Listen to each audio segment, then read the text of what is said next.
Серік Тұрғынбекұлы 1946 жылдың 1 наурызында Қостанай облысы Жангелдин ауданының Шақшақ Жәнібек ауылында дүниеге келген. 1964 жылы орта мектепті бітірген соң туған ауданының Жаңа өмір газетінде жұмыс істей бастаған. Алматыдағы Киров атындағы Казмудың журналистика факультетіне түскен.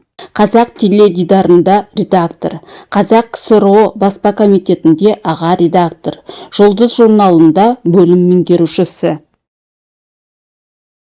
Кейін Ақиқат журналы, Мәдениет министрлігінің репертуарлық алқасы, Ғабит Мүсірепов атындағы балалар және жастар театры, Астанадағы Сәкен Сейфуллин мұражайының директоры қызметтерін атқарған.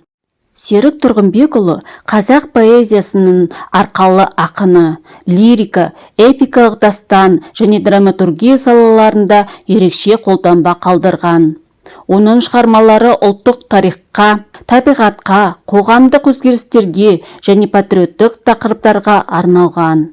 Фольклорды зерттеген, орыс әдебиетін қазақ тіліне аударған, ән мәтіндерін жазған. 1967-73 жылдары Қазақ радиосында аға редактор, 1973-78 жылдары Республикалық Лениншіл жас, қазіргі жас Алаш газетінің Торғай және Қостанай облыстары бойынша меншікті тілшісі. 1978 жылы Республикалық халық шығармашылығы үйінде фольклор бөлімшесінің меңгерушісі.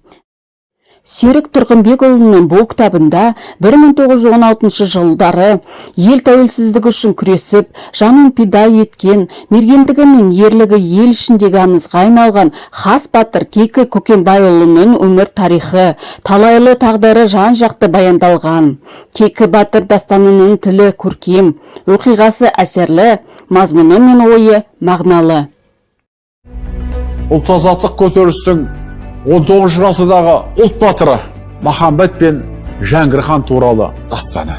Бұл жерде сол Махамбетше толғайды, Махамбетше ойлайды, Махамбетше болжайды.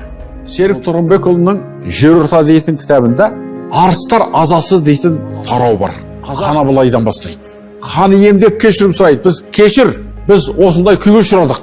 Кешір, хан кене Шақшақ Жәнібек туралы толғайды. Шәкәрім, Мағжан, Міржақып сияқты Алаштың арыстарының қасіретін осы жырларында шеберлікпен айтады. Оның еңбегі қазақ поэзиясының философиялық тереңдікпен, шынайылықпен және ұлттық рухпен байытты. Театрларда пьесалары қойылды, дастандары халықаралық деңгейде мойындалды. Қазақ әдебиетінің дамуына, мәдени мұраны сақтауға және жастарға тәрбие беруге зор үлес қосты.